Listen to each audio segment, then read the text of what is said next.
Today, whenever we turn our thoughts toward the nation of Russia, surely in everyone's mind, it is impossible not to mention the Great October Revolution, a brilliant milestone in the history of all humanity, or the impression of an economy making outstanding developmental strides in this country. However, there is a truth that perhaps few people know.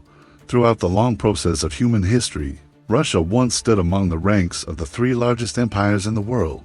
Their territory at that time possessed vast lands stretching across from Europe to Asia, and even extended its influence to the very shores of the American continent. Right now, let us journey back through time, returning to the past to learn more deeply about a great Russia in the flow of history. Independent Russia actually emerged quite late compared to the general historical flow of the world. It all began with Kievan Rus, a nation officially founded in 880. At that time, this was a preeminent grand duchy in Europe, possessing a territory that stretched and covered almost the entire eastern plain of the continent.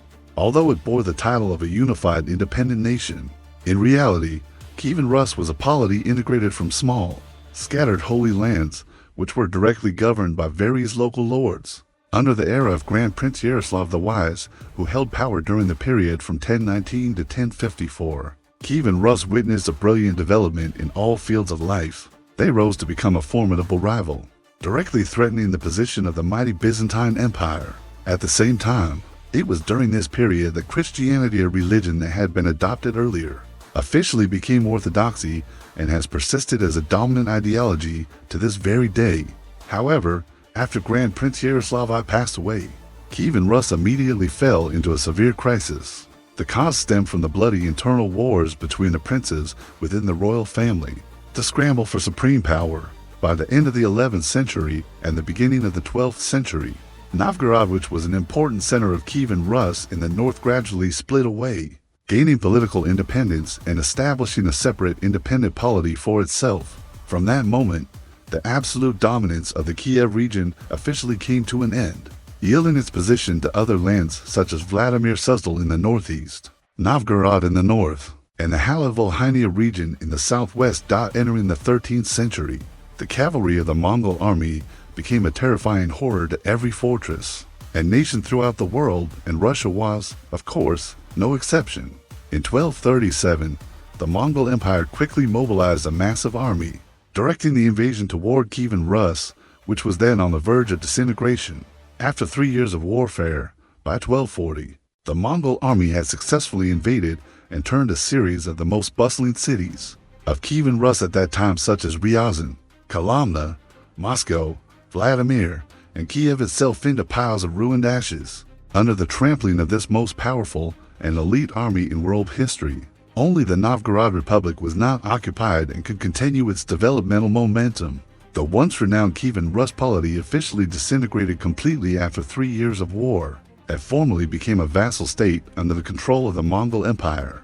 Although trampled by the invading cavalry, the Russian people at that time only played the role of a vassal state and had to fulfill an annual tribute obligation to the Golden Horde. This was the empire directly responsible for governing all territories in Europe of the Mongol Empire, rather than completely losing their national autonomy. Throughout that period of fulfilling the humiliating vassal obligations to the Mongols, Russia, which had been heavily devastated by war, began to step by step revive strongly. In 1283, the Principality of Moscow, which is the city of Moscow today, originally just a small principality located in the central position of Russia, discreetly protected by dense forests and remote swamps, was officially founded by Danil Alexandrovich. The prestige as well as the prosperity of this small principality, under the indirect rule of the Golden Horde, increased at a dizzying pace since the year 1299. That was when the Metropolitan, the supreme head of the Russian Church, decided to move the Holy See from Kiev to here. This event officially turned Moscow into the spiritual and religious center of the Russian Orthodox Church at that time. After exactly 100 years under the rule of the Golden Horde, around the middle of the 14th century, while Mongol power was showing signs of significant weakening, the principalities within Russian territory, especially the Principality of Moscow, became stronger than ever.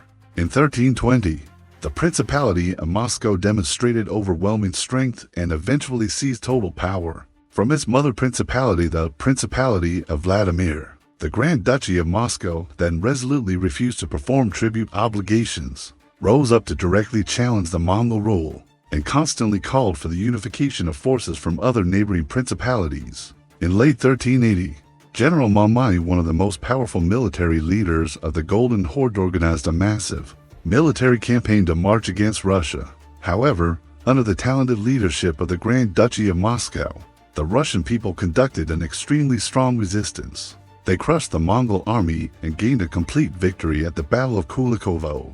This historical event is regarded by historians as one of the most important milestones in medieval Russian history, and it was also the milestone marking the beginning of the journey to liberate Russia from the long-standing rule of the Golden Horde, entering the 15th century, and especially during the brilliant reign of Ivan the Great lasting from 1462 to 1505. The process of unifying all of Russia was gradually perfected.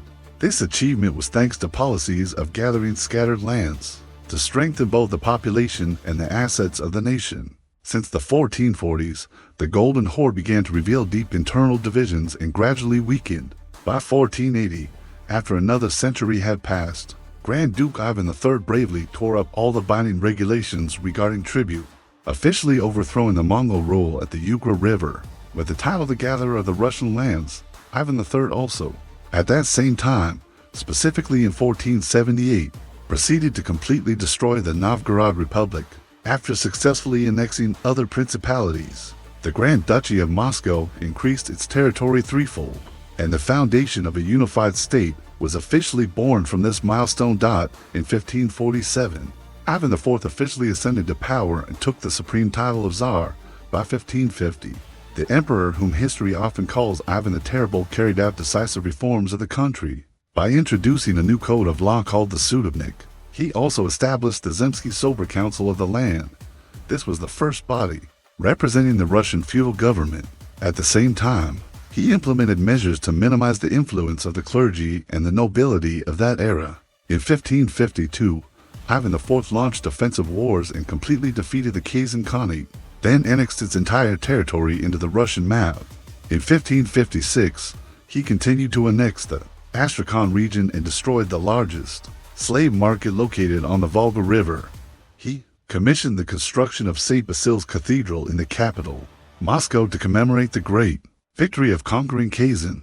It was during this process of conquest and expansion that Russia gradually transformed into a multi-ethnic and multi-religious country. In the final stage of his reign, Ivan IV's persistent pursuit of the Livonian War, which lasted for 24 long years from 1558 to 1583, aiming to gain control of the Baltic coast and access to maritime trade routes, caused Russia to suffer many heavy losses in both economic and military potential.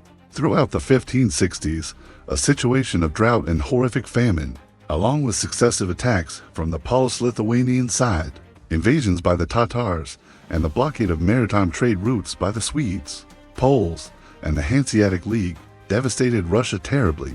In the face of that situation, Ivan IV divided the country into two and implemented the harsh Oprichnina policy.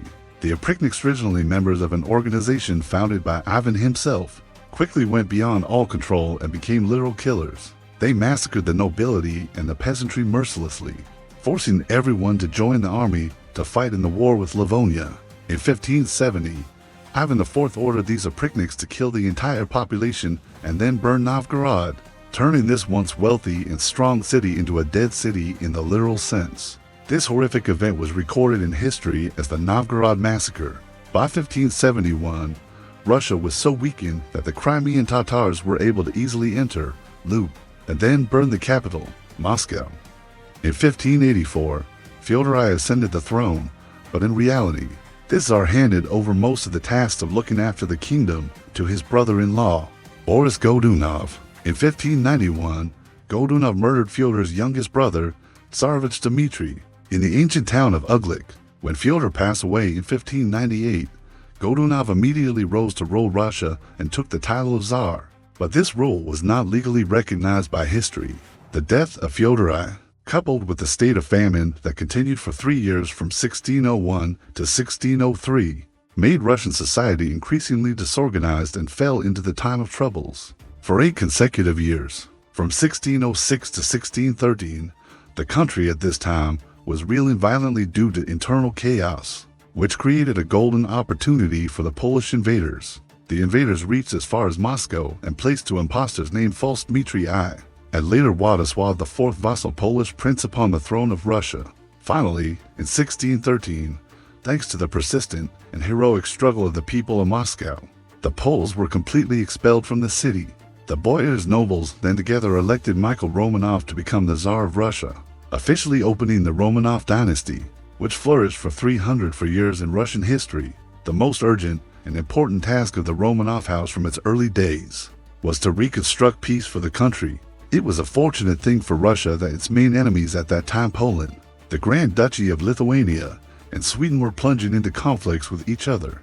This provided Russia with a precious opportunity to re-establish peace with the King of Sweden in 1617 and sign a peace treaty with the Kingdom of Poland and the Grand Duchy of Lithuania in 1619. Peter the Great, the outstanding Tsar of Russia during the period from 1689 to 1725, was resoundingly successful in bringing progressive ideas and culture from Western Europe into Russia, which at that time was still heavily influenced by primitive nomadic culture. The first military efforts of Tsar Peter to be mentioned were the war to capture the town and fortress of Azov from the Crimea, which was ruled by the Tatar ethnic group under the protection of the mighty Ottoman Empire in 1695 and 1696. The victory in 1696 helped the Russian army capture Azov. Peter's burning ambitions for a window to the sea prompted him to form a secret alliance with Poland, the Grand Duchy of Lithuania, and Denmark to oppose Sweden in 1699. On August 9, 1700, Peter officially declared war on Sweden with the goal of reclaiming the two provinces of Ingria and Karelia. Throughout the early years, from 1700 to 1709, the Russian army was frequently on the defensive. During this stage, in the midst of the storm of war, Russia still continuously underwent non-stop changes. The work of nation-building became increasingly bustling. New cities were constantly springing up, most typically St. Petersburg, which Peter himself founded in 1703, after the Battle of Poltava in 1709. With a brilliant victory over the Swedish army, Russia completely reversed the situation and created a great turning point for the war. But in December 1710, he continued to go to war with the Ottoman Empire. The more numerous Ottoman army defeated the Russian-Moldovan alliance at the Pruth River, and the consequence of this bitter defeat was Russia's loss of the town of Azov. After King Charles XII passed away in 1718, Tsar Peter directly commanded his soldiers to attack Sweden continuously for 2 years. Finally, the Treaty of Nystad between Russia and Sweden was officially signed on September 14, 1721, forcing Sweden to cede the strategic lands of Livonia, Ingria, Estonia, and Karelia to Russia forever. This war lasted for over 20 years, with the intervention of many other Nordic countries, so historians often call this war the Great Northern War, with the glorious victory of the Russian army in the Great Northern War against the Swedes. Also in that same year of 1721, Peter took the title of emperor, and Tsarist Russia officially became the Russian Empire, the largest empire in the entire world. At that time, Empress Anna, who held power from 1730 to 1740, made important contributions to making the Russian army more powerful and founded many formal military training classes. She mobilized the army to intervene directly in the War of the Polish Succession in 1733, then gained victory and moved to ally with Austria against the Turks from 1736 to 1739. Elizabeth Petrovna, the daughter of Tsar Peter the Great, became empress in 1741. In 1743, the Russian army crushed the Swedish forces, and Sweden was then forced to cede all territory located in southern Finland and east of the Kievan River to Russia, including important fortresses like Vilmanstrand and Fredriksham.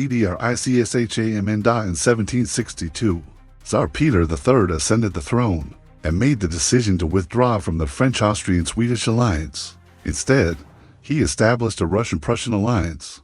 But immediately after that, Peter III was assassinated. Catherine, Peter's wife and originally a German princess, ascended the throne and ruled the country throughout the period from 1762 to 1796. She followed in the footsteps of her predecessors to continuously build the Russian Empire to be greater.